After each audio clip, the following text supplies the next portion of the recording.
Príjemný dobrý večer z Turína. Po druhý raz dnes, ako vidíte, všetko je tu pripravené na to, aby rozhodca Juan Roca zo Španielska odpískal úvod tohto štvrtého zápasu B skupiny Ligy majstrov.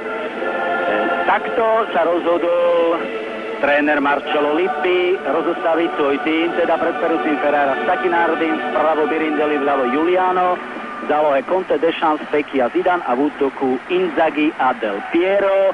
Karol Pece do poslednej chvíle tajil zostavu, ale my sme vedeli, že vzadu bude hrať Semeník, pred ním trojica Kozák, Telek, Tóth, v zálohe Kráľ, Sovic, Zvara, Ľubarský.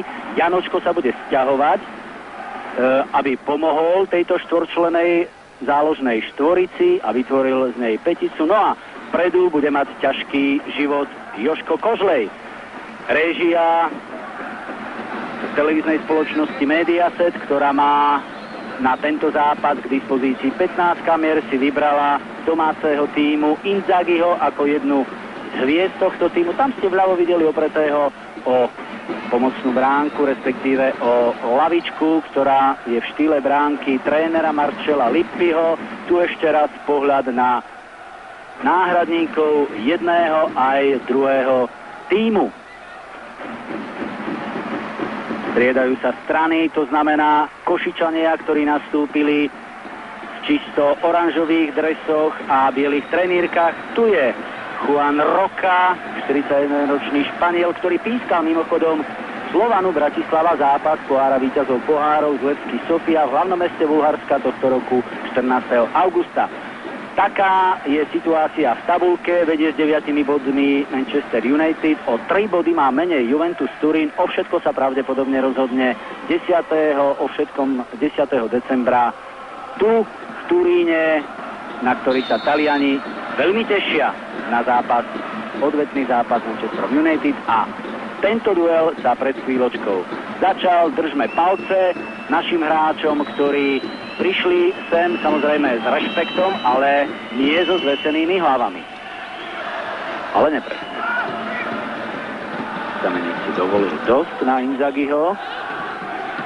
Sovič, Zvara, dobre, to je šanca prvého FC Košice, chlapci, to treba dať. Ejha. Ako keby bola lopta hrbatá, tak odskočila Vladislavovi Zvarovi, ale musíme pochváliť našich chlapcov za aktivitu. Na druhej strane sa takmer dostal do šance Del Piero. Deschamps. Modrý trávnik robí problémy hráčom aj jedného, aj druhého tímu. Pozor, Sovič musí zastúpiť Kozáka, ale nakoniec predsa len Kozák a Ľubarský sa vrátil. Zranenie pre tohto hráča Janočko. Proti nemu tento raz Pecchia a prvý rohový kop v tomto stretnutí a prospech hráčov prvého FC. My chceme gól, sa ozýva z protiláhlej tribúny, kde sedí asi 100 priaznivcov prvého FC Košice, ktorí prileteli včera s výpravou nášho majstra sem do Turína. Dobrá hlavička Radoslava Kráľa. Píšeme si 20. minútu.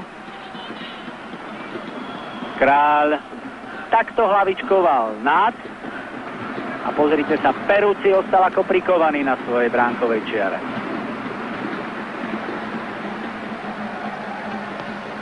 A opäť Kráľ. Kožlej, beží mu Janočko. Tá lopta kedy prešla, skús to z voleja. Janočko to skúsil takým oblúčikom, jemne podobral loptu. Zatiaľ našim hráčom chýba presnosť. To bola tretia strela mimo bránku Angela Peruzziho.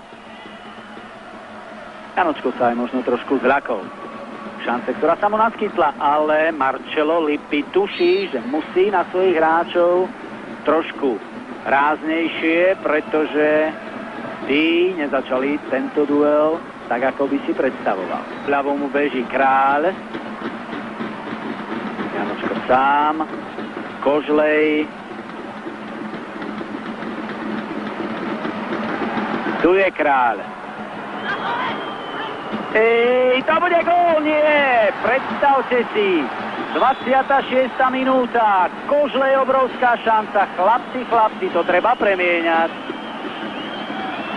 Tretia šanca, ale určite najväčšia nášho týmu. Kožlej sám pred perúcim. Netreba, chlapci, uraziť kartu, to by sa nám nemuselo vyplatiť. Ale zatiaľ sympatický výkon prvého FC Košice. 27. minúta stretnutia. A tento raz obaja. Aj Kožlej, aj Janočko v offside. Tu sa pozrieme ešte raz na tú veľkú príležitosť Jožka Kožleja. Skúsil to bez prípravy, ale tú loptu nenadvihol. Poslal ju po zemi a presne do miesta, kde stál Angelo Peruzzi. Del Pierovi lopta odskakuje od nás. Pri ňom Kozák. Pozor, Laco! Laco trošku zaváhal pri tom centre, ktorý našťastie Inzaghi dobre hlavou nespracoval a poslal loptu nad Molnárovú bránku. Tam ešte vyčítavý pohľad Molnára na Tóta, ktorý sa šmykol, nič sa nedá robiť. Laco Molnár ho ani nemohol za to vyhrešiť.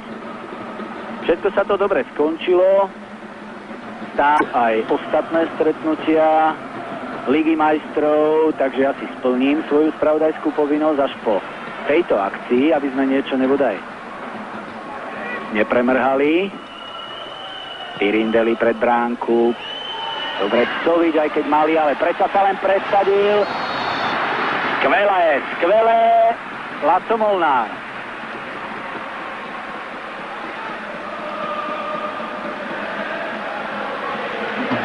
Takto sa lopta odrazila a Juliano mieril presne pod brvno Molnárovej bránky. Janočko, ale opäť Taliani neúnavne útočia. Pozor, to je šanca, to bude gól. Škoda. A kto iný ako Del Piero zatiaľ v každom zápase tohto ročníka Ligy majstrov skóroval a nie inak je to žiaľ pre nás aj dnes. 43. minúta, ubiehali prvé sekundy 43. minúty, keď sa dostal k lopte Del Piero po skvelej prihrávke od Zinedina Zidana. Takto Kolmo ho našiel a Del Piero presne na centimetre trafil bránku a sieť Laca Molnára. Ešte sa tam niečo snažil zachrániť Telek, lenže nič to nebolo platné. Čo sa dá robiť? Po výbornom výkone prvého FC Košice do týchto chvíľ prišlo zranenie Radoslava Kráľa, ktorý už vyšprintoval z útrop štadióna Delle Alpi, už je ošetrený, už je jeho rana zašitá, ale čo je nám to platné, keď jeho absencia znamenala prvý gól sieti Laca Molnára. Po 0-0, takisto takýto stav je v Dortmunde, kde hrá Parma, a v Istanbule stretnutí Galatasaray, Istanbul AC Sparta.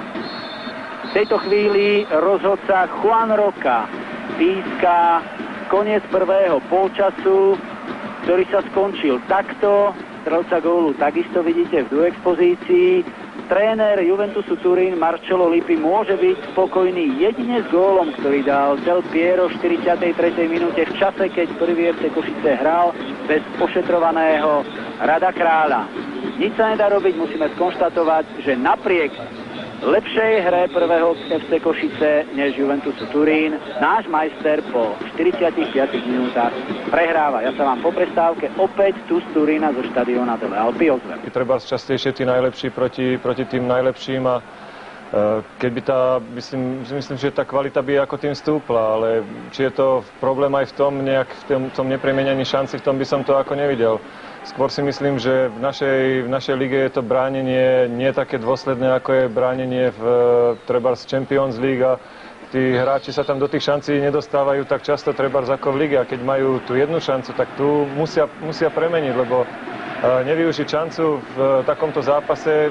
Nie je ešte isté, či tie ďalšie šance sa ešte vypracujú v druhom polčase.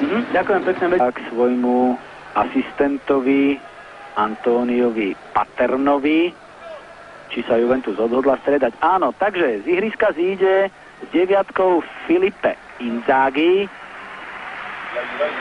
ktorý sa nepresadil tak, ako by si predstavoval tréner Marcello Lippi, a 21 zíde dolu aj Zinedine Zidane. To je trošku prekvapujúce.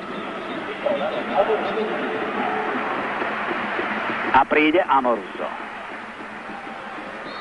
Amoruso, to znamená, že tréner Marcello Lippi posilňuje útok.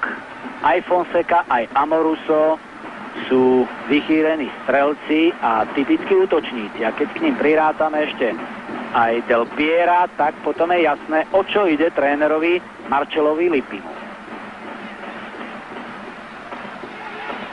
Musím pripomínať, že Juventus Turín je najlepším mužstvom na svete. Pozor! Ejha! Kto to tam zbehol? A hneď Amoruso.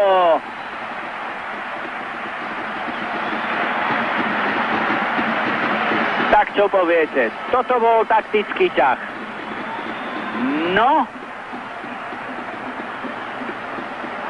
Tlieskame Marcellovi Lippimu za to, že sa včas odhodlal poslať na trávnik Amorusa, ktorý ho v zápätí takto potešila aj tých priaznivcov Juventusu Turín, ktorí prišli sem do útrop štadióna, do hľadiska štadióna delle Alpi, i tí, ktorí sa na toto stretnutie pozerajú v televízii. Názve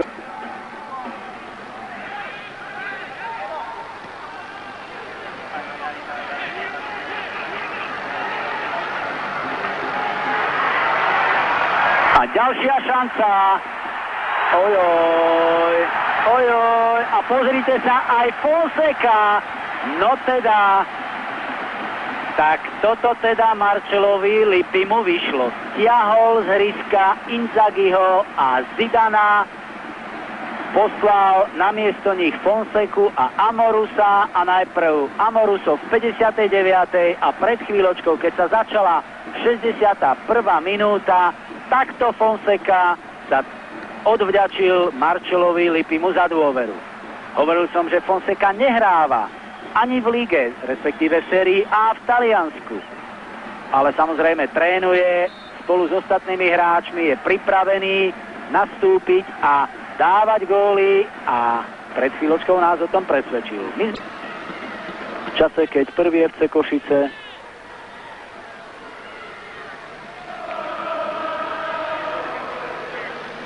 prehráva 0-3. Gól si stavia Angelo Peruzzi. Pri lopte je Zvara, ale chystá sa aj Dušan Tóth. Ten dokáže aj z takejto vzdialenosti. No koľko to je? 28 metrov.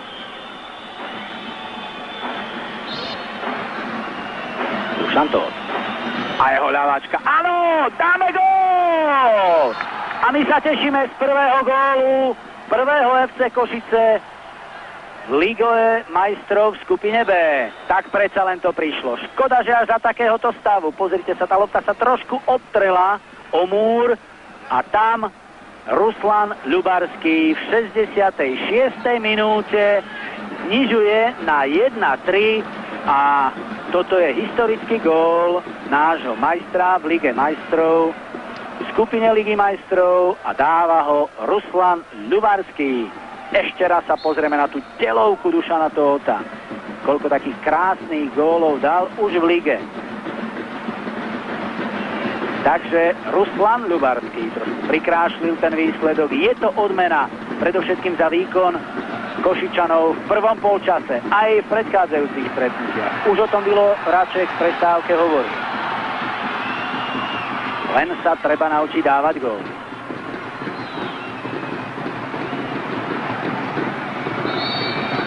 No a keďže Ľubarskou sme všetci zistili, že je veľmi obľúbeným medzi priaznivcami Juventusu Turín a ďalší gól a dáva ho Jožko Kožlej a rovnako ako pred niekoľkými minútami po strele Dušana Tóta. Tak čo poviete? Už je to veselšie, Dušan to takto napriahol, pozrite sa. Berúci ani nestačil zareagovať. Neviem, či tam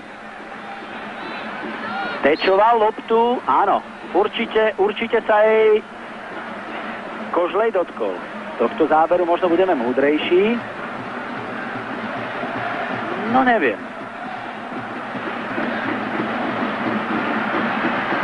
Podstatné však je, že v 71. minúte dávajú Košice gól a podľa rozhodcov sa on zaslúžil Ciro Ferrara tým, že loptu tečoval. Ja som tam videl Kožleja. Rozhodcovia určili tak, ako ste pred chvíľočkou videli. Takže od 71. minúty je stav stretnutia Juventus Turín, prvý FC Košice 3-2, je to veselšie. No vidíte, v predchádzajúcich troch zápasoch nevedeli Košičania trafiť ani raz sieť, dnes dva razy preškoda tých dvoch gólov. V 61. Fonseku a predtým v 59. Amorusa. Ešte treba hrať, ešte do konca zápasu ostáva dosť minút. Áno, Ciro Ferrara. Toto nám pomohlo. Ciro Ferrara. A tu vzýva všetkých svätých Marcello Lippi. Tak ako tlieskal Amorusovi a Fonsekovi, som spomínal, Tóth. Zvara. To je postavenie mimo hry. A budeme zahrávať 5. rohový kop. Áno. Rozhodcovia sa pozerajú po našom vedúcom družstvu Edovi Petričkovi, či už signalizuje. Striedanie ešte nie. Takže ďalší roh Košičanov ani ten nenašiel a neodvádza podľa môjho názoru ani 1% doma. Kožlej. Koľko? Meter, možno 1,5 metra vedľa bránky, ale treba to skúšať. Díval sa smerom k lavičke, kde sedia jeho spoluhráči, náhradníci, tréner Karol Pece. No, Jožko Kožlej chcel pred týmto zápasom, veľmi chcel dať gól. Newcastle prehráva doma 0-2 a tu záverečný hvízd rozhodcu Juana Roku, ktorý končí toto stretnutie za takéhoto stavu. Sme smutní z toho, že Juventus Turín vyhral 3-2 nad prvým FC Košice. Sme smutní z toho, že Košičania podali veľmi dobrý výkon aj dnes. V prvom polčase určite, v druhej polovici druhého polčasu takisto. Len ten úvod do druhého polčasu im nevyšiel. Vtedy striedajúci Amoruso a Fonseca dali 2 góly, ktoré rozhodli o tomto zápase.